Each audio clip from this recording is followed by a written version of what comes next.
พวกนิดหน่อยที่ไปอยู่ป่านจักสิแนวใดแล้วเนาะให้อยู่จักให้มันเที่ยวทัวร์แถวนั้นซะก่อนไป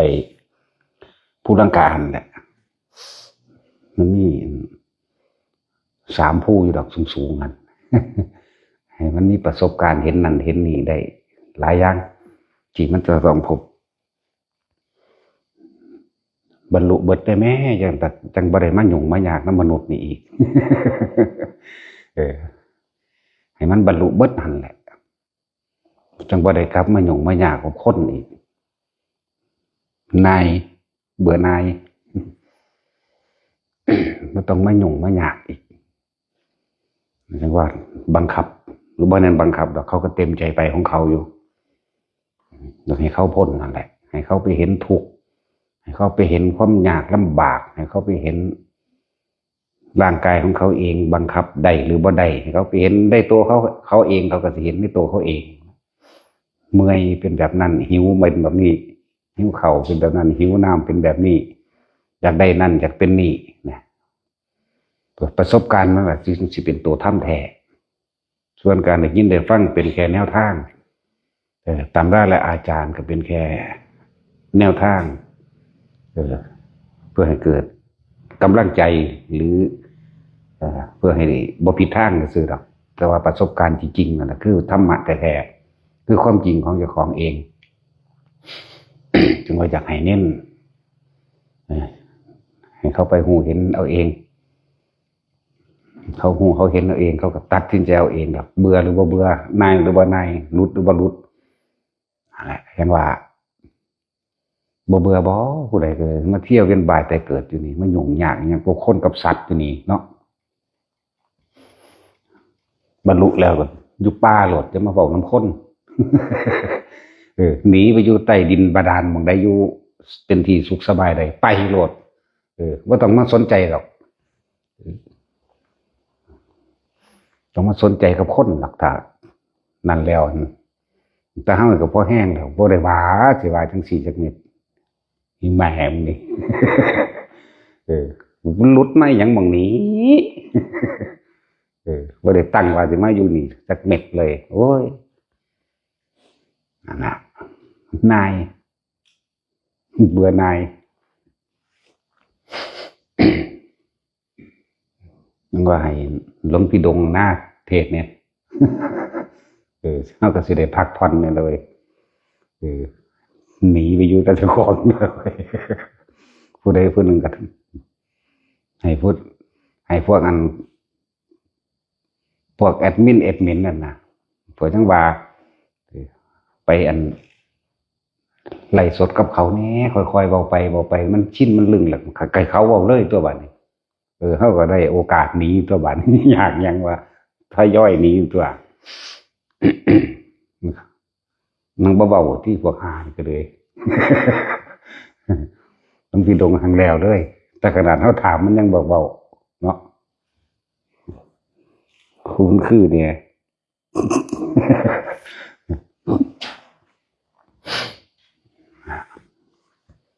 เบื่อนายมีผู้ใดผู้หนึ่งขึ้นมาเนี่ยพระเอกหน่อยกับน่านมากเลยให้เทศกับว่าเทศเลยตอนนี้เพิ่นไปร้องพระเอกอยู่ เขาไม่ได้อยากเป็นได้ไปอยากให้เพิ่นเป็นพระเอกถ้าเพิ่นเทศมันคือสิดีวะเนาะมันต้องมีความรู้อย่างแต่เอาความรู้จริงเลยเอาที่เพิ่นไปประสบพบผ่านมานั่นแหละบ่แม่นมันบ่รู้บ่เห็นเด้ออันมันบ่ปากนั่นน่ะมันสิกระซิบหลวงพ่อตลอดเด้อยังผีขาเดียวมีอยู่บ่หลวงพ่อมันว่าเด้กระซิบเด้โอ้ยมีอยู่เพราะว่า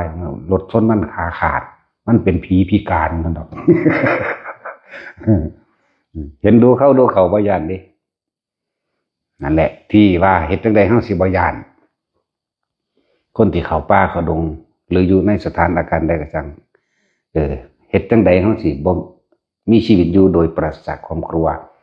ครับก็เฮาก็ได้แต่แนะนำให้ว่าอย่าออกมาคิด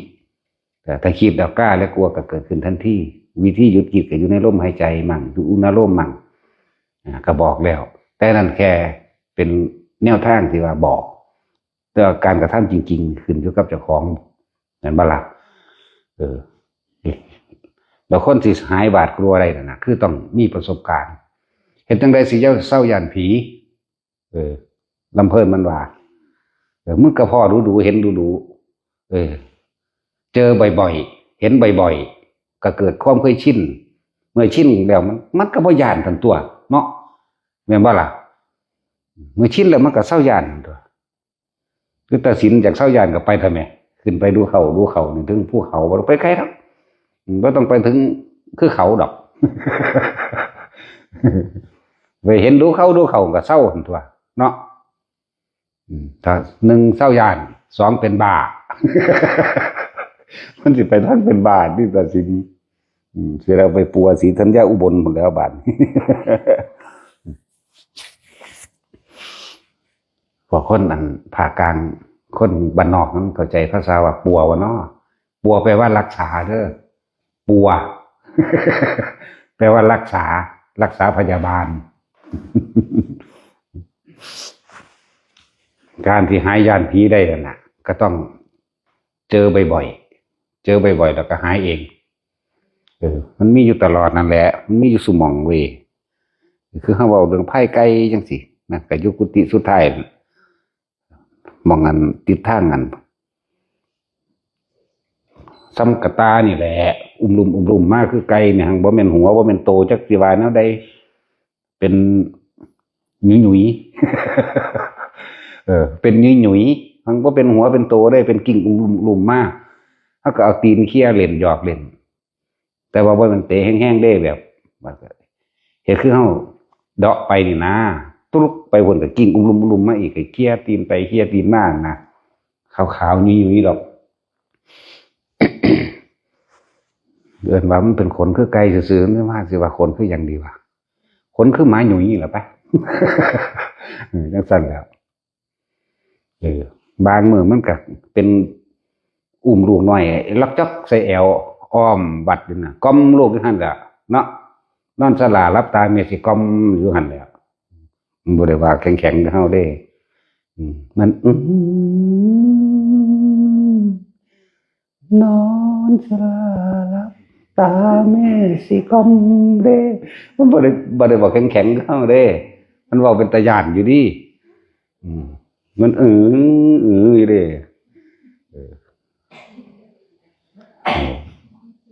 เดี๋ยวพอได้อยากฟังก็ต้องให้มันเป็นล่ำให้ฟังเอาเด้ออุ้มลูกห้างมือกวยลูกอยู่ห้องบกนั่นแหละนั่นคือกุบกอันกวยลูกเอาใส่กวยเอาแล้วก็หลายเพลงอยู่ดอกชื่ออะไรแต่เพลงแบบห้องพ่อได้ยินอยู่อันแนวนี้นอนสลารับตาเมสิกอมมันแหละแม่ไปให้หาปลามาป้อนอย่างละแม่เลี้ยงมอนอยู่ในสวนมอนน่ะหลอกหลวงพ่ออำนาจนี่แม่เนาะอยู่ใกล้ๆเพิ่นนั่นแหละชื่อว่าอำนาจแต่ว่าอยู่สุพรรณก็เป็นคนเกิดอยู่สุพรรณแต่ว่าชื่ออำนาจแล้วเลยมาอยู่เมืองอำนาจแล้วก็เลยหลงอำนาจเลยบ่ฮอดอุบลไปบ่ถึงอุบลเด้ถ้าหลงอำนาจแล้วเนาะจังซั่นแล้วปริศนาธรรมเด้ถ้าหลงในอำนาจแล้วบ่อาจไปถึงอุบลไปว่าดอกบัวอยากว่าล่ะดอกบัวนี่ก็ที่เมื่อแสงตะวันคือแสงแห่งธรรมบานออกมาแล้วก็ได้รับพระสัทธรรมเองถ้าหลงอำนาจแล้วนี่จะอยู่ตรงนรกบ่ได้ไปไสเด้เลยบ่ไปฮอดอุบลไปว่าดอกบัวเด้อดอกบัวรับพ้นออกจากน้ำแล้วนี่แต่เดิมมันอยู่ในอำนาจน้ำมันคุ้มไว้อยู่นี่คือจักว่าราคะโทสะโมหะห่วงแห่งน้ำโอคะห่วงแห่งน้ำคุ้มไว้อยู่หลงในอำนาจหลงในยศถาบรรดาศักดิ์เลยไปอุบลบ่ได้บ่ได้โพพ้นน้ำจากบ่ล่ะเลยรับพระแสงสัทธรรมบ่ได้สั่นผู้ใดอยากเศร้าย่านผีก็ไปป่าดูตัวออกย่างไปผู้เดียว เนี่ยบ่ต้องไปไกลแต่ที่แรกอยู่ในวัดเฮานี่ก็ขึ้นไปตามภูเขาบางหันบางนี่ซอกๆแซกๆไปเลยก็เกิดความเคยชินนะตัวจิเปรียบเทียบเราคือเฮาเรียกว่าผิดทีนอนผิดทีผิดทางหรือไปในสถานถิ่นใหม่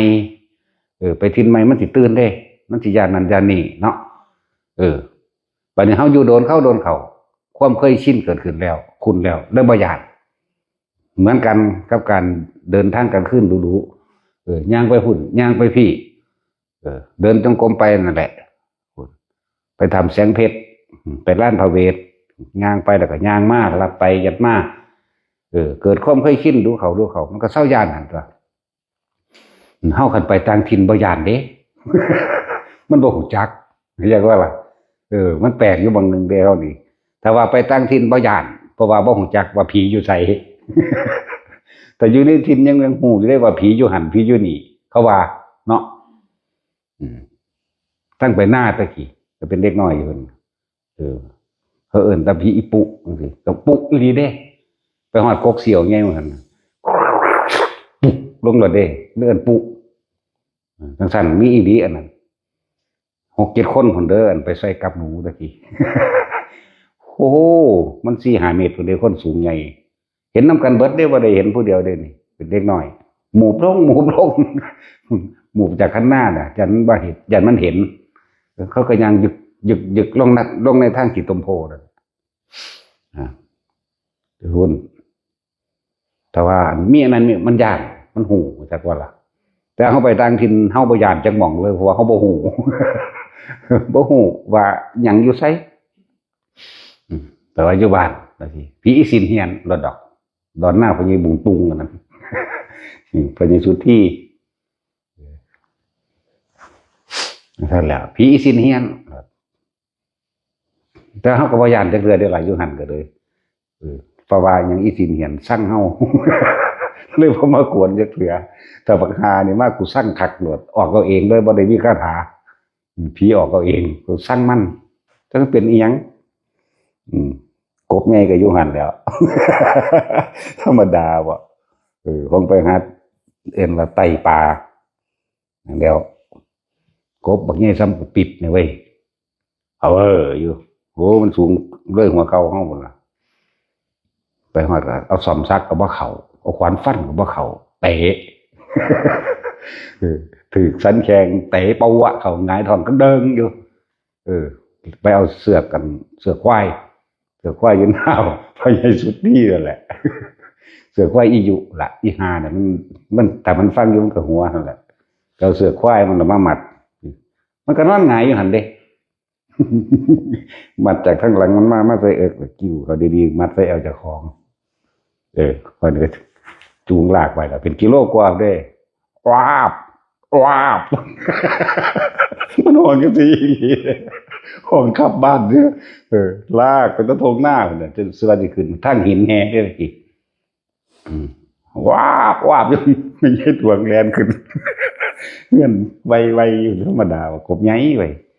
มันก็ได้ว่าห้างสิย่านเด้มิแต่สิหนึ่งใส่ผักใส่ทันเด้เพราะสั่นสิออมเล่นกินบ่ ออมเล่นใส่ผักใส่แล้วมาย่านนั่นแหละเราเลยสร้างมาเลยพี่สินเฮียนย่าสินเฮียนบ่ได้ย่าน จะไปโคกน้องเสือกจังสิกลับมาหาโมงกว่าหรือสิ6 โมงสิค่ำบางมันสิมีโกนอยู่ทั้งกกเสือกดอกมันเดตั้งหัวลงมาบักเหย้าเลยเหนียวแต่ว่าบางว่าใส่ห้าวถึงคุบเอาแล้วขึ้นปีนเอาเสยแล้วบักฮาน่ะแล่นไปฮอดไกลแล้วทั้งนี้คุมปีนเอาบางเสยอยู่ ธรรมดาบ่ได้ย่านเด้นั่นแหละอยู่โคกน้องเสือกเดี๋ยวนี้มันก็เป็นวัดป่าแล้ววัดป่าโคกน้องเสือกอาจารย์เตี้ยก็อยู่หั่นเตี้ยๆดอก อาจารย์เตี้ยอยู่เดี๋ยวนี้ตะกี้กับหลวงปู่นวลนำเป็นผู้เฮ็ดอยู่พุ่นมันตายแล้วล่ะแล้วก็บักเชิดนั่นก็ดียามเช้ามาก็เอายางสติ๊กแล้วไปยิงเอาบางมันออกมาจากโกนนั้นเลยขึ้นเอาของบางบ่มี แล้วบ่ได้ย่านตะกี้มันบ่ได้ มีไฟฟ้าเด้มันเป็นตะเกียงอยู่เด้ป.5 ป.6มันเด้จังไฟฟ้ามีทางก็เป็นทางขีดตมโพทางหินแห่ก็ว่าทางไหนมีเร็วสมัยอันละหลายอย่างอยู่ที่ว่าไปนอนอยู่หน้าโคกหนองเสือกเสียงหมาป่าหมาจอกฮอน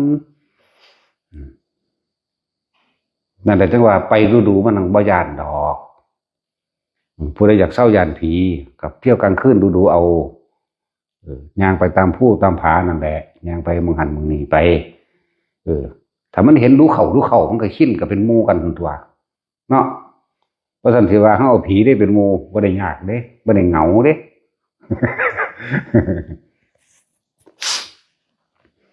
ผีเป็นหมู่พอมันชินแล้ว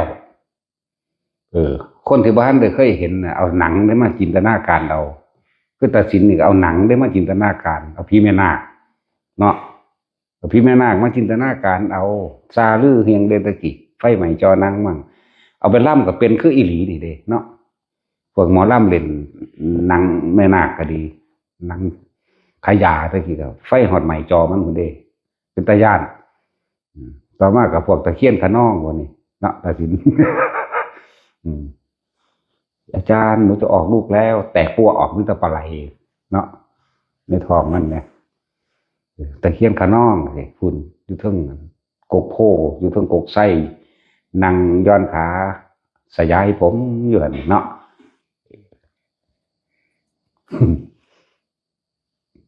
อะไรแต่ว่าเห็นตั้งใดสิเศร้ายานผี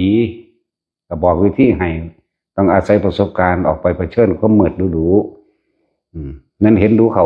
ก็เศร้ายานทั้งตัวแต่จะคิดไม่ได้วิธีที่สองคือการทรงฌานทรงฌานจะเดินฌานหรืออยู่กับลมหายใจกันแหละอยู่กับอุณาโลมนั่นแหละมันบ่คิดแล้วมันก็บ่มีแนวยานทั้งตัวดูจังสันเดี๋ยวมันหนังมาหาดอกจุดที่หนึ่งที่สองมันก็สามารถหูได้เห็นได้ดอกอะไรพากังขาเรวตะเพิ่นเป็นผู้เลิศในการทรงฌานเด้อทรงฌานจะเลื่อนฌานเด้อเป็นความรู้ให้เฮาเด้ตอนนั้นตอนเฮาศึกษาอ่านอยู่นั่นนะเกิดเรื่องยังขึ้นแล่นไปถามพระพุทธเจ้าเป็นตัวเพิ่นรำคาญคือหยังนี่นั่นแหละเฮาก็ได้ความรู้จากเพิ่นนั่นแหละตั้งแต่เพิ่นบรรลุอรหันต์แล้วแต่ว่าเพิ่นยังถามเพิ่นถามเพื่อกุลบุตรบุญหลังเด้นี่นั่นแหละเพิ่นมองไกลขนาดนั้นเด้นั่นแหละบุญคุณพระอรหันต์พระกังขาเรวตะเพิ่นบ่ได้ชื่อว่ากังขาดอกเพิ่นชื่อว่าเรวตะเป็นลูกเศรษฐีอยู่ในเมืองสาวัตถีนั่นแหละแล้วก็เป็นคนที่บ่มีศรัทธาหยังดอกแต่ว่าเพิ่นก็บ่เคยด่าพระหยังซื่อๆดอกยินเขาซาลือนึงว่าพระพุทธเจ้าเทศนาแบบนั้นก็เลยไปลองเบิ่งเมื่อไปฟังแล้วเกิดความศรัทธาก็เลยขอเขามาบวชบวชแล้วบ่โดนว่านานเพิ่นก็บรรลุอรหันต์แต่ว่าเพิ่นเป็นผู้มีความสงสัยมากพระพุทธเจ้าเลยใส่ฉายาให้เพิ่นแต่มันเฮาว่าเอิ้นว่าบักประสาทมีหยังก็ถามเนาะพระพุทธเจ้าว่าเธอมีความสงสัยอะไรหรือไม่มีผู้เดียวเรายกมือขึ้นถามตลอดเลยเดินว่ากังขาชื่อว่าเรวตะก็มีหลายองค์ก็ดอเนาะช่วยเอิ้นว่ากังขาเรวตะพุทธเจ้าเป็นผู้ใส่ฉายาให้นั่นแหละพวกเขาก็เลยได้ความรู้เขาก็เอาความรู้ของเพิ่นนี่แหละมาบอกแนะเทคนิคอย่างต่างๆกับทุกๆคนนี่ก็อย่างหนึ่งนะเกี่ยวกับทรงฌานจะเริ่มฌานเหตุแบบใด1 2 3เป็นแบบใดความรู้สึกเป็นแบบใดนั่นแหละเป็นวิหารธรรมของเพิ่นคือการทรงฌานจะเริ่มฌานเอง1 มั่ง 2 มั่ง 3 มั่งเวลาเพิ่นมีความเจ็บปวดป่วยเพิ่นเข้าสู่ฌาน4เด้ระงับเวทนาในวิธีระงับเวทนาก็เลยผู้ได้เขาได้4ก็เข้าไปเลยมันตัดสัญญาแล้วเขาไปพุ่นแต่เฮาบ่นิยมให้มันเป็นเอาเองซะก่อนถ้ามันเป็นจนเกิดความชินแล้วจังว่ากันเฮาเอาแค่1 2 3นี่แหละคือให้มันเป็นไปเอาเองให้ทุกคนคล่องในชั้นที่1ซะก่อนสร้างกรรมฐานขึ้นมาอันนึงเป็นฐานที่ตั้งแห่งจิตเป็นที่อยู่แห่งความรู้สึกก็ว่าจิตกับผู้รู้กับจิตเดียวกันนะเลื่อนว่าเหตุกรรมฐาน เพราะว่ากรรมฐาน40อย่างเพิ่นให้เอาอย่างใดอย่างหนึ่งเข้าใจว่าล่ะผู้เอาพุทธานุสติสิรวบคำว่าเป็นพุทโธเลยก็ได้นี่เลยเอาพุทโธนั่นเป็นฐานที่ตั้งแห่งจิตว่าล่ะพุทโธพุทโธจะหนีออกจากคือจะคิดออกจากคำบริกรรมนี่เป็นฐานอย่างสั้นเมื่อเฮาเอาอานาปานสติบัดนี้พวกเฮาเอานี่ หรือผู้เอากสิณก็เอากสิณนั่นแหละเป็นฐานผู้เอากสิณดินเป็นฐานก็เอาตัวนั้นเป็นฐานที่ตั้งเหมือนกันนั่นแหละจริงๆเดินทรงชาติจะเลื่อนชาติด้วยกสิณดินกสิณน้ำไฟลมก็ว่าไปอันเป็นฐานเครื่องคุ้มความคิดก็ว่าว่าอย่างนี้ออกจากฐานบางคนก็ทรงจำภาพพระพุทธรูปเอาเป็นพุทธนิมิตแบบนี้อย่างนี้ออกจากฐานนั่นฐานที่ตั้งแห่งจิตคือพุทธนิมิตนิมิตก็ว่าสัญลักษณ์ที่เขามองเห็นหรือรูปภาพนั่นหรือนิมิตเครื่องหมายนิมิตกันแปลว่าเครื่องหมายเอาเครื่องหมายพระพุทธเจ้านึกเมื่อไหร่ได้เมื่อนั้นเลยว่าจะออกจากฐานนั่นแหละ มันต้องจะคอยเป็น2เป็น3เป็น4เป็นยังไปดอกตอนนี้เขาเอาอานาปานสติเป็นฐานที่ตั้งแห่งจิตบางคนก็แช่อยู่กับลมแต่ว่าการแช่อยู่กับลมมันก็ต้องมีอาการอื่นเกิดขึ้นนี่คือประสบการณ์แบบนี้บ่แม่นมันวิตกวิจารปิติสุขเอกตามันเป็นสื่อมั่นวิตกขึ้นนึกถึงลมเข้าแล้วลมออกวิจารก็คือเหตุมันต่อเนื่องปิติก็เกิดนะเพราะนั้นเขาเรียกว่าเป็นผู้ตั้งอยู่ในฐานแห่งความสุขในอารมณ์เดียวเอกะแปลว่าหนึ่งคตาคืออารมณ์เดียวนั่นแหละเอกะคตาในอารมณ์เดียวทรงปฐมฌานได้จนคล่องหมายถึงยืนเดินนอนนั่งคล่องแล้วลักษณะท่าทางใดๆทั้งนั้นนึกเมื่อไหร่ได้เมื่อนั้นเหมือนกันต่อมาตัวที่2มันจะตัดเอาเองแบบนี้แม้นผู้มีคำบริกรรมตลอดทั้งคำบริกรรมประกอบกันกับลมจังซี่ลมก็หายไปแล้วเหลือแต่ปิติตัวเดียวที่เฮาใส่ระบบอานาปานสติระบบเทคนิคทำให้เกิดขึ้นเลยทีเดียวจากบาลาทำให้เกิดขึ้นเอาความรู้สึกนิ่มนวลไว้กลางหน้าผากเลยทีเดียวเราใส่ระบบนี้ ใส่แบบนี้การอย่างนี้จากฐานที่ตั้งแห่งความรู้สึกแบบนี้นี่เอิ้นว่าฐานที่ตั้งแห่งจิตหรือเอิ้นว่ากรรมฐานสร้างขึ้นมาอันนึงแล้วก็อยู่กับมัน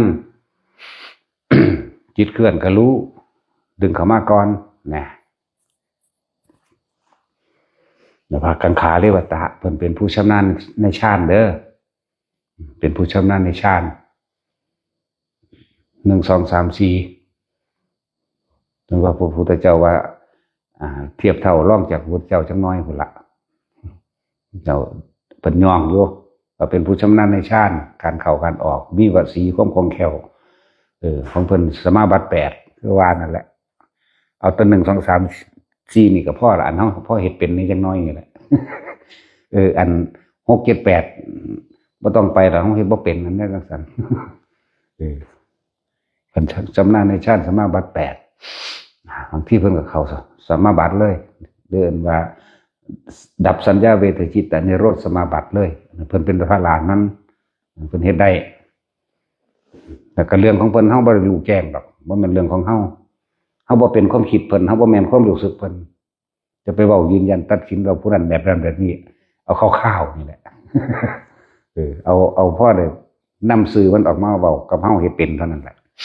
เฮ็ดได้บอกความรู้สึกได้นะ เพิ่นก็บ่โดนบ่นานได้เพิ่นบรรลุอยู่โดยถ้าสิเว้าก็พรรษาแรกนึงเด้ล่ะ3 เดือนนึงเด้เป็นผู้ทรงฌานเจริญฌานนั่นแหละแล้วก็เฝ้าสังเกตความคิดออกจากฐานแล้วออกจากฐานคือออกจากความรู้สึกเด้อพวกเฮาจำได้ดีออกจากความรู้สึกที่มันนิ่มนวลอยู่ระหว่างกลางหน้าผากเฮานี่แหละ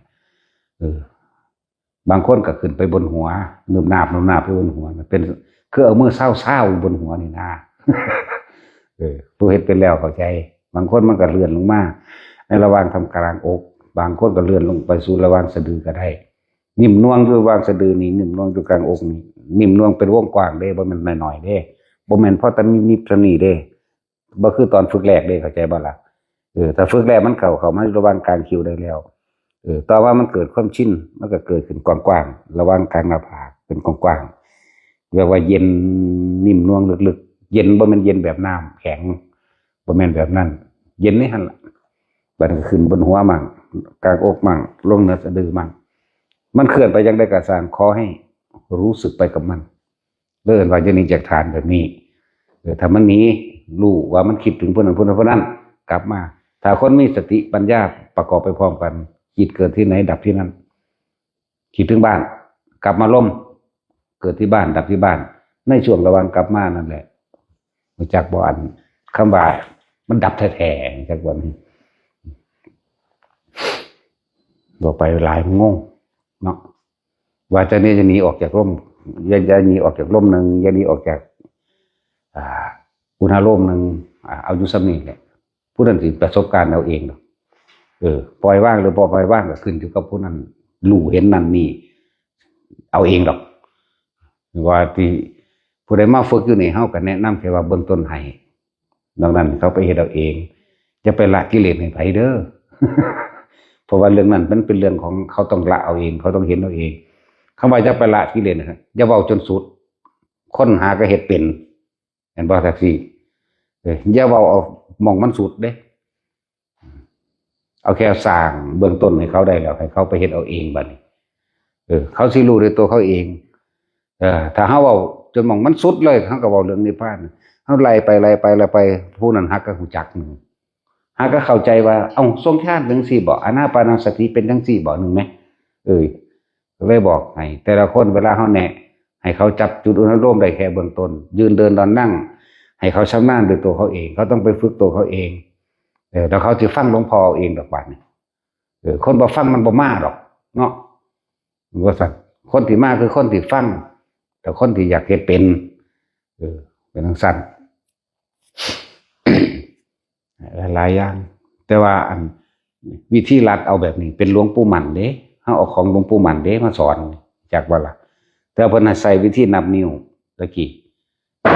ปานนั้นบ่นับแล้วเฮาก้มลงซื่อมันก็เป็นแล้วเฮาก็เลยหาวิธีรัดเอาซื่อๆนี่แหละ ของมันเป็นมานานแล้วก็สิสอนคนสิฝึกคนวางได้นอนตะกี้ให้ยายจอยสอนนับนิ้ว17 5 3 1นะมีอยู่ในหนังสือนั่นแหละฝึกแบบเก่าก็ฝึกสมัยที่ปู่มันเฮาเพิ่นไปอยู่ภาคเหนือนั่นน่ะครูบาชัยวงศาจารย์หลายๆองค์ที่เพิ่นสอนไว้เนี่ยเขาเจ้าเลยอยู่กับชาตินั่นแหละเอาหน้าผู้ใดอยู่กับชาติมันสงบได้กำลังจิตมันถึงมีดอกเฮ็ดไปเถอะอย่าหนีจากมันก็พอมันมีในหันน่ะ นี่ว่าเรื่องนั้นพระกังขาเรียกว่าตะเป็นผู้มีความสงสัยมากแต่ในความสงสัยนี่ก็เลยเกิดกลายเป็นความรู้ที่พวกเขานำมาฝึกหัดตัวเองเป็นบุญคุณของเพิ่นอันนึงนั่นแหละเดี๋ยวประวัติบ่สันเอิ้นว่าสิ่งที่มีค่าสูงสุดคือพุทธธรรมสงฆ์นอกนั้นบ่มีของหากินซ้ำตายนั่นดอกเนาะคนเฮามันสิอีหยังกระดอกกระเดียแท้บ่ได้เกิดมาก็เลยเนาะภาษาให้กินซ้ำตายนึงกูเงิดหลายคือแต่ของที่บ่ตายอย่าขาดทุนเด้อผู้ใดมาพบมาพอแล้วก็ดีอย่าขาดทุนสร้างเหตุให้ดีเหตุก็อยู่หน้าผากเฮานี่แหละเหตุก็ในหูดังเฮานี่แหละนี่แหละเหตุของมัน เมื่อปัจจุบันดีแล้วหาแต่คิดถึงอนาคตมันดีเองดอกมาพบมาพอเราจะอย่าถิ่มโอกาสถ้าเกิดเป็นคนก็ยากคักแล้วมาพ่อพระพุทธศาสนาคำสอนพระพุทธเจ้านี่ก็ยากยิ่งกว่าเกิดเป็นคนอีกกว่าที่มาพบมาพอแนวทางปฏิบัติที่เฮ็ดให้ตัวเองนั่นพ้นทุกข์ได้ก็หั่งยากเขาไปอีกแบบนึงเนาะถึงบอกว่าจะขาดทุนเด้อไผก็เลยฝึกฝนเอาในตัวไผตัวมันเลยมันบ่มีแนวมันบ่แม่นแนวเฮ็ดให้กันได้เลยมีแต่แนะให้ผู้ใดมากก็ฝึกให้แต่เบื้องต้นนั่นแหละนอกนั้นเขาจะไปเฮ็ดเอาเองเว้าจนสุดเว้าได้โพดมันเป็นจังสิเว้าบ่ได้แต่ว่าเขาเพิ่งจะรู้อย่าเพิ่งเว้าอย่าเว้าไปจักว่าล่ะเอาแค่ ปัทมฌานนิ่มๆนุ่งๆหรือยังเกิดขึ้นมื้อนี้หรือยังแต่เกิดขึ้นแล้วไปฝึกเอาเด้อพวกเจ้าต้องไปฝึกฝนตนเองมีความเพียรพยายามในตนเองยืนเดินก็ให้มันมีจุดอุณาโลมนี่เกิดขึ้นได้ทั้งต่อไปจนถึงขั้นทำงานก็เกิดขึ้นได้ยืนเดินนอนนั่งตลอดทั้งทำการทำงานได้ทุกกิริยาอาการเหตุไปจนถึงนอนหลับตัวที่สองนั้นเป็นของมันไปเรื่อยเอาเรื่อยนั่นแหละจึงบอกว่าให้พวกนั้นที่แนะนำเบื้องต้นนั่นนะแนะนำเฉพาะเขาเกิดขึ้นได้แล้วพ่อบอกไปหลายมันสินั่นเขาจะเอาความรู้จำตำราและอาจารย์มันเถียงเนาะพวกว่างตำราและอาจารย์อะไรมันก็เถียงกันอยู่เพราะฉะนั้นแหละฉะนั้นพวกเขาสิคอมเมนต์มาว่าจังได๋ก็สร้างบ่ต้องไปสนใจตอบเด้อคนพวกนั้นว่างความเห็นบ่ทันใดอยู่บ่ต้องไปสนใจตอบบ่ต้องไปศูนย์ใส่เขา แต่ความก็ว่างบ่ได้คือกันได้แต่ศูนย์ใส่เขาแย่ว่าล่ะเขาสิว่ามันอะไรก็เป็นเรื่องของผู้นั้นอารมณ์ผู้นั้นพบของผู้นั้นเองดิอย่าไปยุ่งเขาสิได้นั่นได้ก็มันได้จนเลียดหัวออกข้อขาดเนาะได้จนวันเป็นสิซบบักไงเขียวบักไงอันปากมันหายใจบ่ได้มันก็สร้างมันตัวเนาะ ปล่อยเขาก็ต้องไปตอบก็ต้องไปใดๆทั้งสิ้น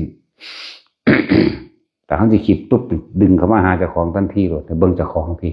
โอ้เขากำลังยึดติดตัวนั้นโดดเด้อนี่ตั้งหากได้ว่างความเห็นบ่เป็นละความเห็นไม่ได้ยากหรอกแต่ต้องสร้างกำลังซะก่อนสร้างกำลังสมาธิกำลังฌานจากว่าล่ะเพื่อมันตั้งมั่นเองเพื่อมันทันกับความคิดที่มันสิพุ่งออกไปนั่นความคิดกับอารมณ์ไปพร้อมกันนั่นแหละพบเกิดแต่ความคิดไปแต่ความคิดแต่ความรู้สึกที่อยู่ในกายพบเกิดไม่ได้หรอกมีแต่ความคิดถือรู้ละบัดนี้โอ้รู้ว่ามันคิดโอ้จิตมีหน้าที่คิดมันนั่งหูจักดอกตามีหน้าที่จำภาพจำรูปหูมีหน้าที่จำเสียงนั่นแหละจิตมีหน้าที่คิดจริงๆมันว่างแต่วันไปซ่อนเล่นอันทวารทั้งหกตาหูจมูกลิ้นกายใจมาหลับมันไว้มันเลยไปซ่อนเล่นอยู่ในต้นนั้นจากว่าล่ะคิดถึงบ้านมันซ่อนเล่นอยู่ในบ้านคิดว่ามีรูปร่างตัวตนแต่ว่าไปซ่อนเล่นมันไปฝังไปแฝงน้ำลูกเต่าเล่าหลานน้ำทรัพย์สมบัติต่างๆสร้างม้าวัวควายที่ดินลูกสวนไรหน้าและเรื่องราวต่างๆนี่อันหูหลับออกมาเรื่องราวต่างๆเราไปนั่งมาคิดนั่งเสร็จแล้วคิดไปคิดมาศูนย์ให้กันได้ไปเนาะนั่นแหละพบเกิดก็เลยว่าพยายามหาฐานที่ตั้งแห่งจิตอย่างนี้ออกจากฐานก็คืออุณโลมนี่แหละเอาตัวนี้เป็นกรรมฐานเหตุไปเรื่อยๆมันเข้าใจเองดอกบรรลุยังบ่บรรลุยังก็สร้างดอกนะว่าแต่มันชินกับอยู่กับตัวนี้บาดสิตายมามันคนแหลมเขาล้มหายใจเบิดนั่นแหละมันเขามาเอาเองซ้ำจากบ่ล่ะบ่ได้บังคับมันเด้ที่แรกก็บังคับก่อนตัวผู้ฝึกใหม่เด้อบังคับก่อนสตินึกดูเขาเกิดความเคยชินตัวเดี๋ยวมันก็เป็นอัตโนมัติเองดอกฝึกไปเมื่อใดสิบ่เว้าเรื่องนี้บ่มีเป็นเรื่องสำคัญมากๆเป็นเรื่องเทคนิคคนบรรลุเอาเลยง่ายๆเป็นถ้าเฮาฝึกไปเรื่อยแม้นที่ยุ่งยากในการเงินการงานหรือครอบครัวอยู่อีหยังก็แล้วแต่เมื่อมันเกิดความคิดชินแล้วคนเฮาบทเวลาสุดท้ายมาน่ะบ่มีไผซอยไผใดมันก็เข้ามาของมันเองดอกเขามาล่มเองดอกเขาไปอุ่นอารมณ์เองดอกเข้าใจว่าล่ะ คือเขาถามคนเป็นหนี้บวชได้บ่ไปเว้าเรื่องพุทธกาลก็บวชได้พ้นแล้วเศรษฐีผู้นึงให้ทาสไปบวชแต่ว่าทาสผู้นึงเป็นบรรลุอรหันต์แล้วแน่หนี้ว่าสักติดหนี้ได้นะไปบวชก็เลยบวชได้มีคดีบวชได้ว่าถ้าว่าตามพุทธกาลได้คือเก่าเพราะท่านโจรสิบวชได้บ่โจรองคุลิมานทั้งที่หนึ่งตัวเนาะแน่นี่แล้วถ้าว่าเรื่องนั้นแต่สมัยสมมือนี่มันก็ปรับกันไปมีคดีกับบวชบ่ได้แบบที่จริงมันได้เห็นว่าอันพระเจ้าประเสนก็ยังอภัยโทษให้มีโทษว่าสันนะแต่โจรองคุลิมานก็ดีพุทธเจ้าบวชให้แล้วเนาะบวชได้เวลานี่เป็นนี่บวชได้ว่าได้จะเอาอย่างมากันมัน เอากฎหมายช่วยมือนี่เนาะคือเศษยังอยากแมงเบิดละแต่ว่าเรื่องกฎหมายล่ะเนาะ อยากเบิดอรวดคนบ่มีคุณธรรมแล้วนะ โลกนี้เสื่อมลงเพราะว่าคนขาดศีลขาดธรรมขาดคุณธรรมคนบ่ได้เห็นความดีแห่งธรรมะแล้วคนเห็นเงินเป็นไงเห็นอำนาจเป็นไงคนที่บ่มีคุณธรรมคือคนที่บ่มีความหมายสำหรับเฮานี่ไร้ค่าสำหรับเราเฮาสิเทียบใส่กันกับยุ่งตัวนั้นฆ่าก็บ่บาปเนี่ยเฮานี่กล้าเว้าเต็มๆเลยว่าฆ่าก็บ่บาปจำยุ่งนั่นแหละมันบ่มีอันอิหยังเป็นแต่เหตุให้เฮาบาปไหมดีบ่ดีได้บุญพร้อม จังซั่นตัวเฮ็ดให้บ้านเมืองสงบลงได้ไหมจังซั่นแหละเฮาสิเว้าเรื่องพุทธเจ้าก็เว้ามาได้อยู่เด้ล่ะเนาะคือขายักษ์ตัวเดียวนึงเด้ล่ะคนเป็นล้านรอดไหมเนาะนั่นตัวว่าให้ความสงบบางอย่างก็ต้องทำตัวเวรย่อมระงับด้วยการฆ่าเจ้ากรรมนายเวรได้เฮา สั่นเลยเป็นว่าระงับด้วยการไม่จองเวรเนาะแต่เฮาระงับด้วยการฆ่าเจ้ากรรมนายเวร เป็นสั่นเลยบอกตลกกะแมนบอกเอาจริงกะแมนบอกบ่จริงกะแมนเดี๋ยวแต่ไผสิตัดสินเอาเด้อเดี๋ยวแต่ความยึดมั่นถือมั่นของไผนั่นแหละขาดที่ใจของเฮานั่นแหละขาดเจ้ากรรมนายเวรของจักบ่ล่ะเจ้ากรรมคือไผการกระทำคือจิตเจตนาของเจ้าของเองแต่เฮาบ่ขาดจิตเจตนาเขาเองมันก็เป็นนายเวรให้ผลกรรมซึ่งกันและกันในตนเองมันผู้อื่นเด้จักบ่ล่ะตัวเองนี่เด้นั่นแหละแต่ว่าตัวจริงกับเมียนแมงคือเก้ากันนั่นแหละ เป็นตัวขวางหมู่ขวางโลกนี่ขวางถ้ำนี่ นั่นแหละจังว่าบ่ต้องยังมากมายดอกเฮาแต่องค์คุลิมาก็ขาพันกว่าพุ่นดอก สันตติอมาก็ขาเป็นแสนพุ่นตัวราคาทั้งบ่จักหยังตัวใดอนาคามีเสยแม่เนาะบ่เอ้ยยกย่องส่งเสริมคือหยังนี่เด้ไม่ถ้าเว้าเรื่องธรรมมันเว้าเปิดเผยเด้มันบ่ได้สะออนไผเด้ถ้าเว้าเรื่องผิดกฎหมายนั่นแหละกฎคนพ่อคนแม่บ่ อยู่พวกเฮาอย่าเสียเวลาเด้อการเสียเวลาผิดสัจจะหรือผิดธรรมแม้เพียงเล็กน้อยเนี่ยลงไปสู่เนี่ยเป็นกรรมเป็นกรรมเป็นพุทธันดรอย่างหน่อยได้นี่แต่ไปเฮ็ดใส่พระผู้ทรงศีลทรงธรรมไปแล้วเฮ็ดใส่คนดีแล้วนะคนดีคือคนที่สร้างคุณธรรมคุณประโยชน์เด้อบ่ว่าแต่เป็นพระนั่นแหละอันคำว่าพระของคนที่เข้าใจว่าโกนหัวห่มผ้าเหลืองเนาะคือพระโพธิสัตว์จังซี่แหละแต่เฮาบ่ฮู้ว่าไผเป็นไผเนาะแต่เฮาก็เบิ่งออกเลยว่าการกระทำของเขาคนมักซอยเหลือคนบ่ได้เอาอันมันก็มีให้เห็นอยู่ดอกหลายอยู่ดอก จะไปเฮ็ดใส่ถ้าพวกเขาเจ้าเป็นคนดีเพ่งเขาก็ยังร้องโปรดช่วยรักษาคนดีเนาะคนที่เสียสละ จังซั่นล่ะเว้ยเจ้ากรรมนายเวรจริงๆคือเจ้าของเด้อเจ้ากรรมนายเวรจริงๆเจ้ากรรมคือการกระทำโดยจิตเจตนาของเจ้าของเมื่อจิตเจตนาของเฮายังมีอยู่เฮาบ่อาจสามารถรู้เท่าทันละความผิดได้นั่นแหละคือนายเวรคือตัวเองล่ะดิกลับมาทำลายตัวเองเป็นจังซั่นมันก็น้อมลงมาจากของคือเก่าล่ะอิหยังก็เลยมันเกิดขึ้นจากเฮาพอเฮาเกิดมาก็เกิดมาจากความบ่รู้คือกัน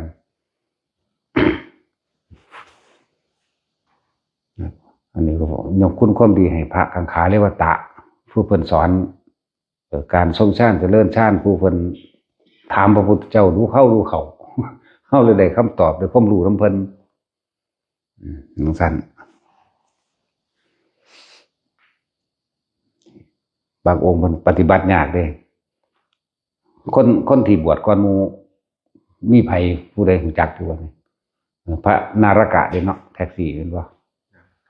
พระนารกะเนาะบวชก่อนฮอดพระอัญญาโกณทัญญาปปะพนิยมหานามะคนเด้บวชตรงต่อมือเจ้าชายสิทธัตถะ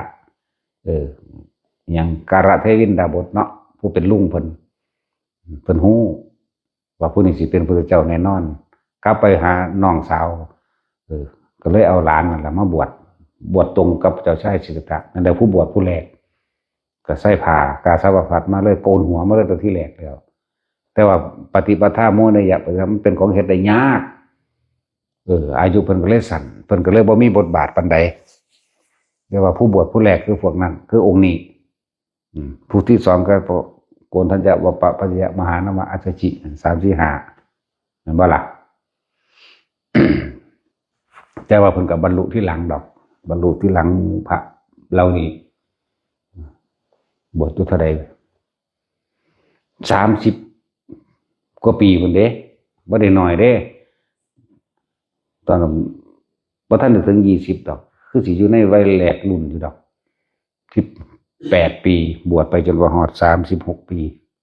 พุ่นน่ะแล้วจังมีหมู่พระอัญญาโกณทัญญานั่นนี่ก็ว่าไปแล้วเพิ่นก็บรรลุแล้วเพิ่นก็เข้าสู่นิพพานเอาเร็วๆนั่นแหละต่อสู้เรียกว่าละขันธ์ละสังขารไปเร็วๆนั่นแหละเพราะแนวทางปฏิบัติของเพิ่นมันบ่มีไผเฮ็ดตามใดมันยากมีผู้เดียวสู้ว่าไปบิณฑบาตบ่ให้ไปทางเก่าแล้วก็ฉันบิณฑบาตก็บ่ให้ฉันในที่เก่าแล้วก็บ่ให้อยู่หม้องเก่าอีกมีแต่ย้ายไปเรื่อยๆนะบ่ติดถิ่นนะ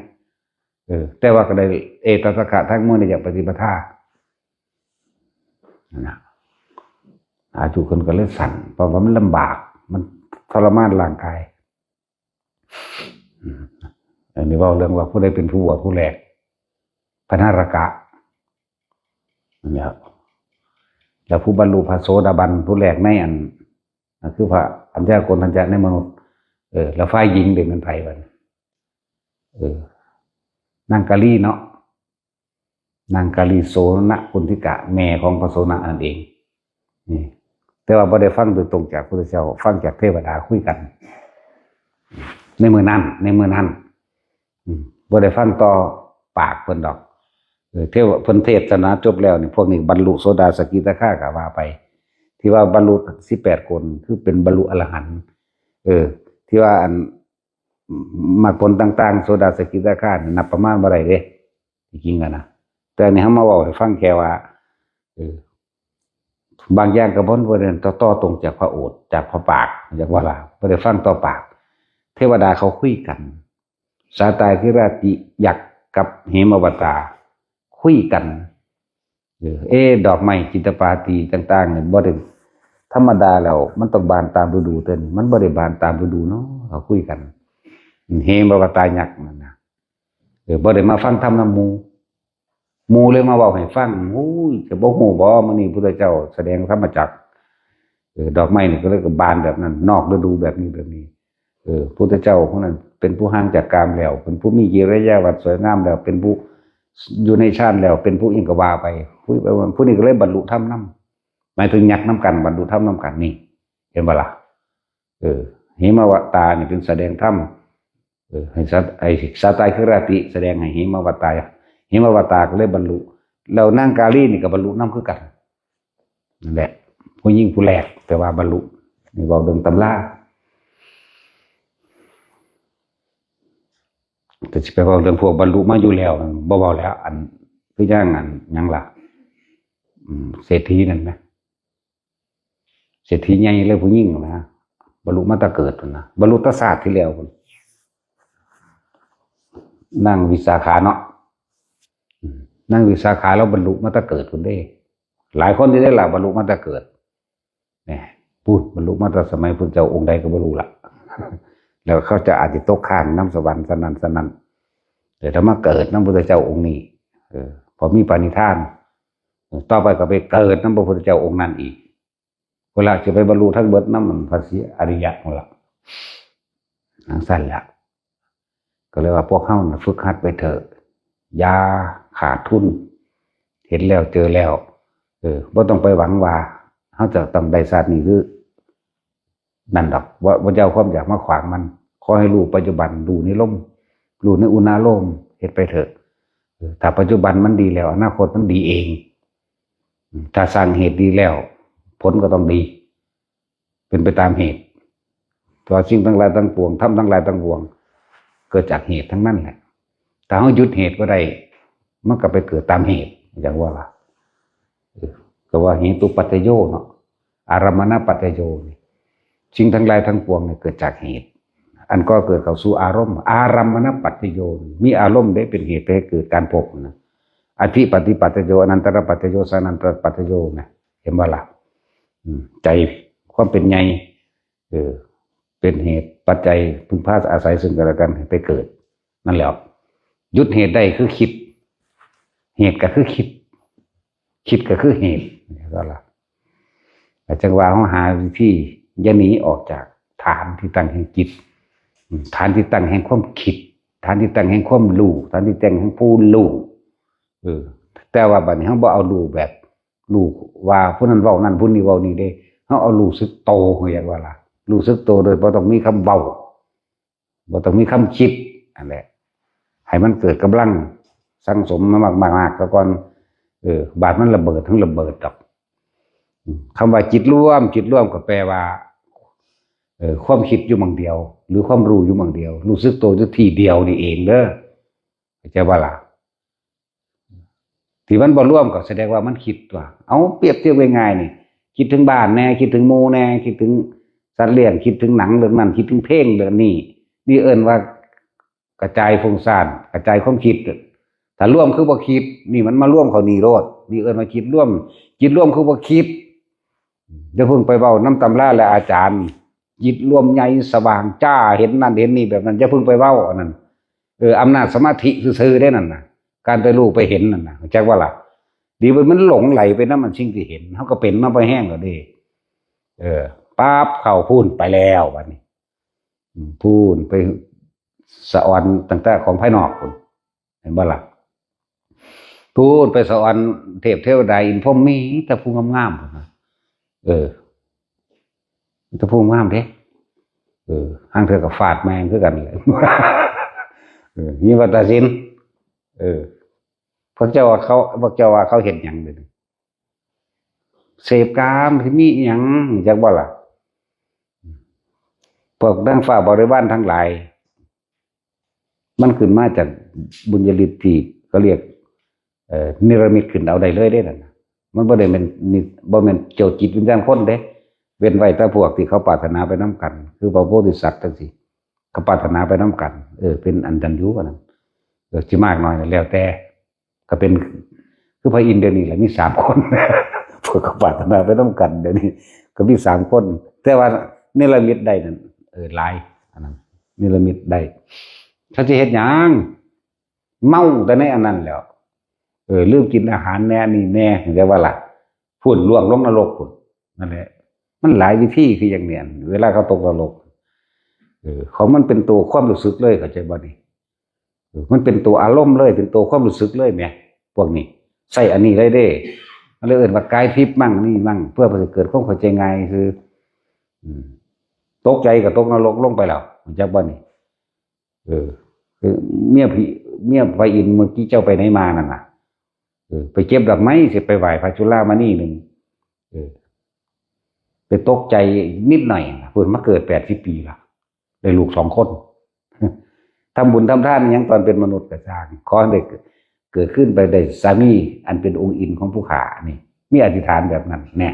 มันก็มาแบบนั้นเพราะว่ามันเป็นตัวบุญญาภิสังขารอันคนคือเขาทำดีแล้วก็เป็นไปดังที่เขาคิดเป็นไปดังที่เขาปรารถนาเข้าใจว่าเลิศปุญญาภิสังขารอันอปุญญาภิสังขารบัดนี้แต่แม่นเจ้าอันที่อยากไปเกิดเป็นแนวดีเป็นได้ก็สร้างแต่ว่าเจ้าเฮ็ดแนวบ่ดีมันก็ไปบ่ได้เลิศอปุญญาภิสังขารความคิดบ่ดีการกระทำบ่ดีก็นำส่งไปสู่สังขารนรกนั่นแหละแล้วก็เกิดในนรกในเปรตมันนั่นแหละนั่นแหละจังว่าแต่ละคนพวกเฮาพยายามควบคุมความคิดเฮาให้มันอยู่ในจุดเดียวความรู้สึกเดียวเขาว่าจิตร่วมคือบ่คิดนั่นแหละเด้อบ่ต้องไปคิดมากบ่ต้องไปว่าต้องเป็นคือตำราและอาจารย์นั่นประสบการณ์อำนาจสมาธิเวลาจิตสงบเป็นอุปจารสมาธินึงเด้นั่นบ่ได้แม่นอีหยังที่ว่าวิเศษวิโสเด้นแต่ว่ามันก็ปลื้มใจได้อยู่ เวลาเห็นพระพุทธเจ้าแต่ว่าบ่แม่นเรื่องจริงว่ามันของจริงเด้อจะไปจริงใจจังเด้ทุกอย่างบ่มีจริงโลดเห็นกับสัตว์ว่าโลดรู้ว่าพอได้มีกำลังใจซื่อๆดอกนะอย่าไปถือเป็นจริงเป็นจังอย่าไปถือเอาว่ามันต้องจริงมันต้องเป็นแบบนั้นแบบนี้ดวงไฟลูกไฟอย่างต่างๆที่มันสว่างขึ้นมาสีเขียวสีเหลืองสีทุกสีเป็นได้ทั้งนั้นอย่าจะไปถือเป็นจริงเป็นจังยังเห็นก็เห็นไปซื่อๆโลดนั่นที่เห็นด้วยตาเป้าๆเฮานี่ธรรมดาถ้ามันบ่ทรงชาติเจริญชาติจิตบ่ร่วมอยู่ในที่เดียวแห่งเดียวในฐานมันบ่เห็นได้เด้นั่นเพราะความคิดมันฟุ้งซ่านกระจายไปมันว่าซั่นจิตแตกกระจายคือคิดนั่นแหละคิดมากฟุ้งซ่านนั่นแหละรำคาญหงุดหงิดก็ว่าไปนั่นเลยบ่ร่วมแต่ร่วมแล้วมันสิอยู่ในจุดเดียวเหมือนกับคลื่นบางคลื่นมันก็สามารถรับกันได้ตามกำลังของมันหยาบๆช้ำแค่ปฐมชาตินี่เห็นสามารถก็หูเห็นผีเห็นเปรตได้เพราะมันต่ำมันหยาบเข้าใจว่าล่ะผีเปรตนรกมื้อนี้ได้ถ้าสองขึ้นมาแน่นี่ทุติยฌานนี่ก็เริ่มเทวดาลูกะเทวดาแต่สำหรับผู้มีอุปนิสัยในการหูการเห็นแม้นที่บังกับบ่อยู่เห็นคือเก่าแต่ถ้านึงนั่นถ้าเขาอยากให้เห็นหรือบ่มีฌานเลยก็สร้างถ้าเขาอยากให้เห็นเขาก็สามารถที่จะเห็นได้อันนี้ต่างหากแต่ถ้าฝึกได้ฝึกตนนี้แล้วมีความชำนาญ1 2 3 4ถึง5 6 7 8ก็ช่างบ่มีหยังปิดหยังอยู่ปิดบ่ได้เห็นเบิดเข้าใจว่าล่ะเห็นจริงกับเห็นปลอมคนละอย่างกันเด้อ เห็นปลอมคืออำนาจสมาธิเข้าใจว่าล่ะเวลาจิตสงบพวกนั่งรับตาได้เห็นนั่นเห็นนี่แล้วดอกตอนมีจินตนาการไว้จิตใต้สำนึกที่คิดว่า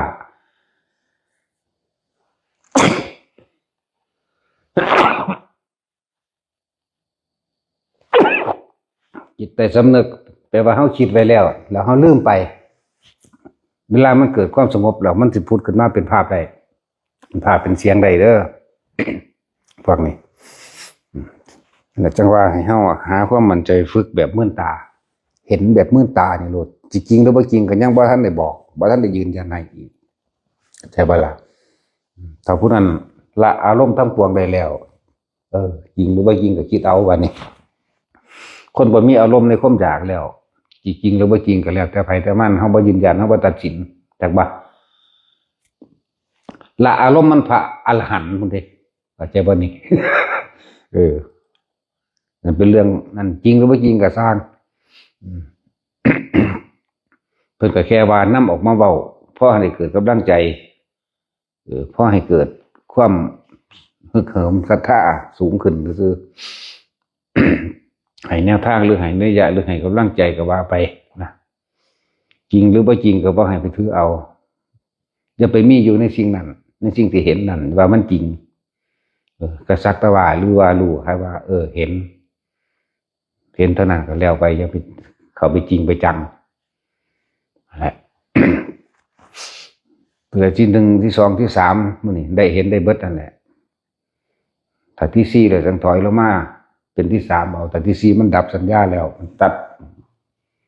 เขาจะเว้าเรื่องหนังสือจะว่าเขาชั้น4ยังเห็น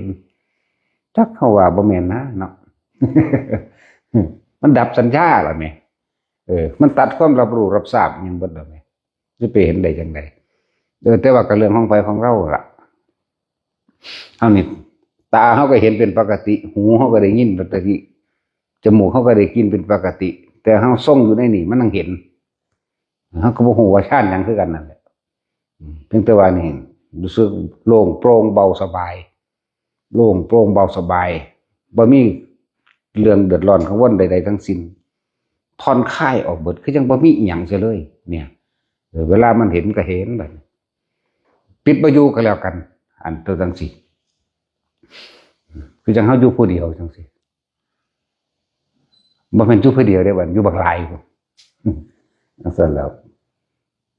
มีแต่หาวิธีว่ากูบ่อยากเห็นเท่านั้นเด้เข้าใจว่าล่ะเนี่ยหาแต่แนวคือบ่อยากรับทราบบ่อยากเห็นสิคร้านเว้านำคร้านเว้านำบางพวกก็สวดดวดจักว่าเปรตก็เข้าใจอยู่ดอกว่า หิวว่าฮ้อนเข้าใจอยู่ว่านั่นนี่แต่ว่าแต่ของนั้นตอนบ่ทันได้ตายสู้คือบ่เฮ็ดเอาเนาะอย่างนั้นแหละบางคนก็อุทิศบุญให้รับบ่ได้จังซี่ให้แล้วให้อีกให้แล้วให้อีกบ่ได้เห็นบ่ตอนเป็นคนมันบ่เคยโมทนายินดีมันบ่เคยมีความร่วมยินดีกับผู้อื่นเป็นไหมมันสิเอาหยังมารับได้มันสั่นแหละ ฝึกไปเถอะยังก็ดีชั้น1 2 3 4 5 6 7 8ให้มันเป็นไปเอาเองเฮาเนี่ยขอแค่ว่าให้เป็นผู้มีสติรู้สึกตัวอยู่โลดสติไปว่าระลึกนึกถึงรู้สึกตัวอยู่บ่แม่นหลับไหลตาก็เห็นดีๆนี่บ่แม่นแบบฟ้าฟางบ่แม่นแบบเคลิ้มไปหูก็ได้ยินทุกอย่างนี่แหละจมูกก็ได้กินทุกอย่างนี่แหละบ่แม่นเคลิ้มไปเฮาบ่เอาโคเคลิ้มมันทีเดียวมันคือฝันเนาะแล้วมันเห็นชัดๆโลดแต่มันสิเห็นแล้วมันบ่เห็นก็คือบ่ต้องเห็นดอกคอยเห็นความรู้สึกเจ้าของเอาเห็นความคิดเจ้าของใดนี่นะอยู่ในลมหายใจมั่งอยู่กับอุณโลมมั่งบางที่มันก็ขึ้นไปกลางหัวมั่งบางที่ก็ลงสมองมั่งคนที่เขาอยู่ในระหว่างกลางสมองนิ่มนวลรู้สึกว่ามีความเย็นซอบๆนะสิว่าจังใดดีเว้ยโล่งๆโป้งๆอยู่กลางสมองบางที่มันก็เห็นหัวกะโหลกของเองเพดานหัวกะโหลกขาวนวลไม่นี่แหละอยู่ทั้งในสิบางที่ก็ลงมาระวางทำกลางแต่เป็นความรู้สึกที่โล่งโปร่งเบาสบายมันก็บอกได้ตัวสมีแล้วเนาะผู้ใดเคยเป็นก็สิรู้จักตัวแต่จังว่าฝึกเอาแต่ว่าอยู่กับความรู้สึกตรงนี้ก็ช่างอยู่กับความรู้สึกตัวอยู่ในสะดือนี่ก็ช่างอย่าออกจากความรู้สึกตัวในตัวเนี่ยอยู่นี่ก็สิว่าบาลีเดี๋ยวมันสิสับสนอยู่ในกลางสมองก็อยู่บนหัวหนังหัวนี่ก็อยู่ความรู้สึกได้อยู่เนี่ยจากว่าล่ะความคิดอยู่ได้ไงอยู่ได้นี่แหละอยู่ในความรู้สึกนี่แหละบางคนที่อยู่กลางหน้าผากนี่ก็อยู่ออกวงกว้างก็ตามบางคนอยู่นึบๆระหว่างกลางคิ้วนิดหน่อยก็สร้างได้ทั้งนั้นนั้นอาการอื่นๆสิผ่านพาเข้ามาอย่างเช่นคนลูกจังซี่ก็บ่ต้องไปสนใจตัวคนลูกสนใจตัวเดียวตั้งมั่นอยู่ตัวเดียวอย่าออกไปคิดว่าจิตกระจายบ่แม่นร่วมแต่แค่รู้สึกตัวอยู่นี่เลยเฮาเอาตัวนี้เป็นสมมุติฐานว่าอยู่นี่เลยเด้ออันผู้อื่นอยู่กลางหัวก็อยู่เด้อมันอธิบายมันอธิบายเป็น100 ครั้งพันครั้งแล้วเด้เนาะสมมุติฐานว่าอยู่นี่ผู้อยู่นี่ก็อยู่บัดนี้มันมีการคนลุกพาขึ้นมาคนลุกเครื่องโตคนลุกข้างเดียวยังก็แล้วแต่จะไปสนใจตัวนั้นคือจะไปคิดแต่จะว่าล่ะจะไปคิดหาเหตุผลมันว่าเกิดอย่างยังไรหรือดีบ่ต้องผีเลยอยู่ผีเลยนั่นแหละว่าอุปจารสมาธิสิ่งที่อุบัติขึ้นมาทำให้จิตไม่ตั้งมั่นฉะนั้นเฮาจงตั้งมั่นอยู่ตรงเดียวเลยบางที่ก็หนาชาๆตึงๆนี่คือให้ไตบัดนี้คือให้คือหมดไตนี่ก็บ่ต้องสนใจตัวนี้ถ้าพวกสนใจมันสิปั๊บหมดแล้วปัดออกหมดแล้วเนาะปัดนี่ก็บ่ให้สนใจตัวเดียวบางทีมันโยกเนี่ยก็ให้รู้ว่ามันโยกแต่เขาใส่ความรู้สึกบังคับมันก็หยุดได้มันก็โยกข้างหน้าไปเนี่ยก็โยกไปถ้ามันบ่แห้งปล่อยมันโยกเลยมันจะเป็นสมบัติอันหนึ่งผลนี่สิรักษาโรคในกายของเองไปพร้อมบ่มันแต่เรื่องโยกบ่มันแต่เรื่องสั้นดอกมันก็ร่วมในก่อให้อาการปิติก็ได้เถอะบางทีมันมือสะบัดกับปล่อยมันสะบัดคือจะเขาว่ามันบ่ได้ปล่อยสะบัดแบบมันสะบัดไปเอาเองคือบ่ต้องคิดอย่าเอามาว่างไว้มันก็ว่างนอนอยู่มันก็เป็นนี่เขานอนอยู่จังซี่นอนเลยเขาเอามือหน้าจังซี่มันบางทีมันฟ่งออกเลยเด้มันฟ่งออกไปเอาเองเด้ถ้าเขาก็บ่ได้สนใจเขาก็เอามาว่างไว้คือเก่าบางทีเขาก็นอนเอาเรียบลงมาจังซี่มันก็ฟ่งลงขึ้นไปอีกก็เป็น บางที่ความรู้สึกอยู่ในนี่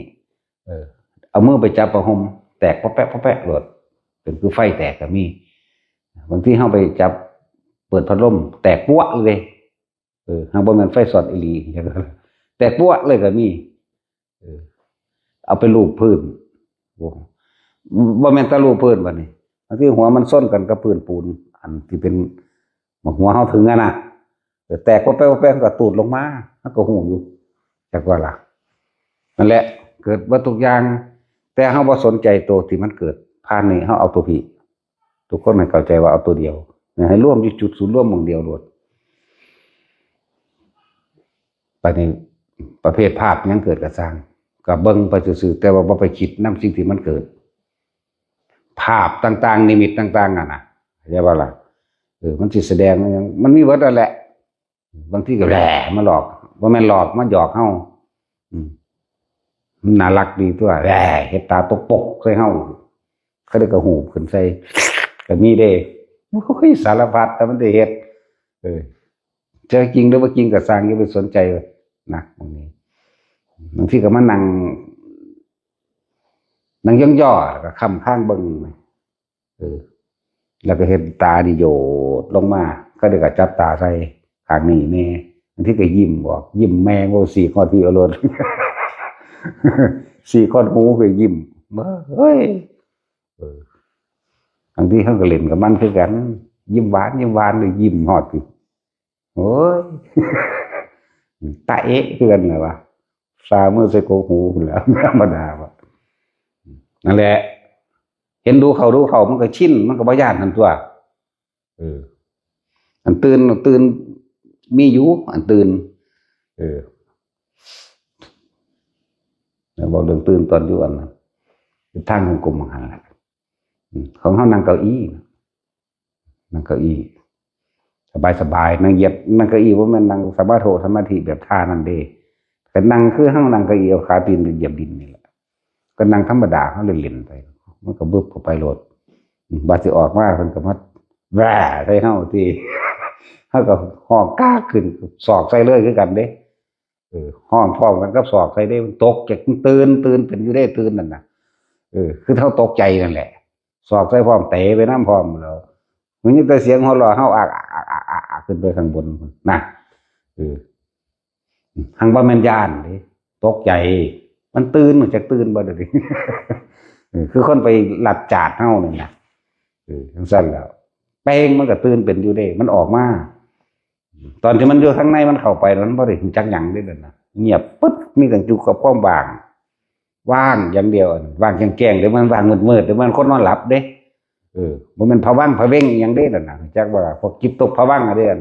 ไปมืดๆนั่นน่ะเฮาบ่ให้มันตกของมันเฮ็ดเป็นล้านเทื่อแล้วเนาะมันเป็นซ้ำนึงเด้มันสิวูบดิ่งเข้ามันหูจักวิธีแล้วมันดึงขึ้นได้เด้แนวมื้อนี้ไปเข้าตัวนี้ดีกว่าเข้าใจว่าล่ะนั่นแหละฝึกไปมันจังสิได้ประสบการณ์พอคิดเอานั่นน่ะมันบ่ได้หยังดอกได้แต่ประสาทพอคิดเอานั่นฝึกไปเรื่อยขามปิติขามนิมิตให้มันได้จักว่าล่ะจะไปสนใจว่ามันสิจริงหรือบ่จริงนี่คือปิติซ้อนเด้อเว้าเรื่องปิติซ้อนนี่มันยาวอยู่เด้ปิติซ้อนแล้วอุปงคาปิติก็คือลอยขึ้นแม้นเฮานอนอยู่กับสร้างกายก็ลอยขึ้นแต่ส่วนมากมันจากลอยหลอกคนที่ตกใจก่อน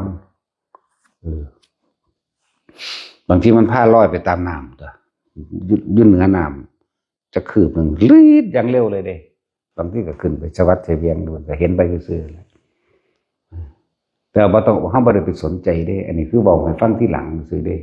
ตอนที่มันเป็นเฮาบ่สนใจเด้นะแต่เฮาอยู่ในความรู้สึกเดียวตัวนี้เฮาอยู่ตัวนี้นั่นแหละเฮ็ดไปซะก่อนแล้วแต่มันสิขึ้นนี่แล้วแต่มันขึ้นมันเข้าให้นี่ก็สร้างมาพี่ก็สร้างมาพี่ก็สร้างเย็นอยู่ระหว่างสะดือเฮานี่ก็สร้างคืออยู่ในความรู้สึกนี่แล้วแต่มันสิแล่นไปแล่นมาเด้เนื้อกระตุกหนังกระตุกมื้อนี้ก็ต้องไปสนใจมันเด้อนี่คือประสบการณ์ซื่อๆบอกให้ฟังผู้ใดไปพ่อพบเป็นแบบใดก็ไปคิดซะเจ้าของเอาตัวอ๋อคืออันนี้เพิ่นตอบแล้วก็สิไปสงสัยหยังมันอีกเพิ่นตอบแล้วถ้าผู้ใดไปเป็นแบบนั้นนะพวกร้อยน่ะมันยากอยู่ดอกส่วนมากก็คือร้อยหลอกๆหรือร้อยแ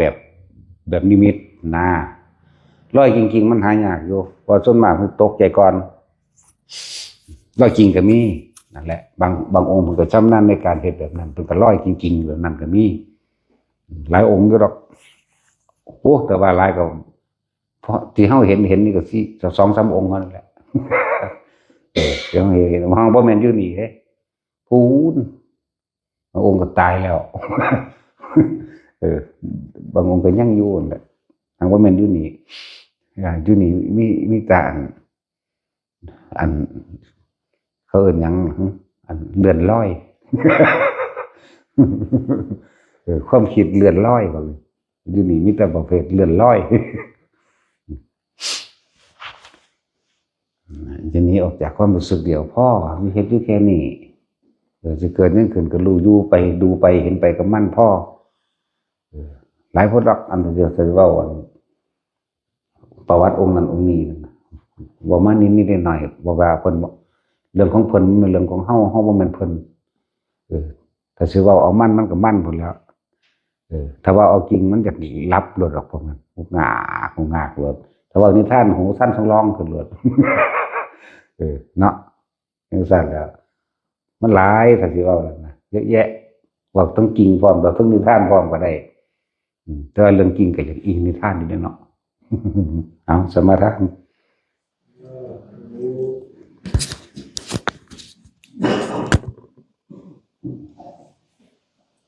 นะโมตัสสะภะคะวะโตอะระหะโตสัมมาสัมพุทธัสสะ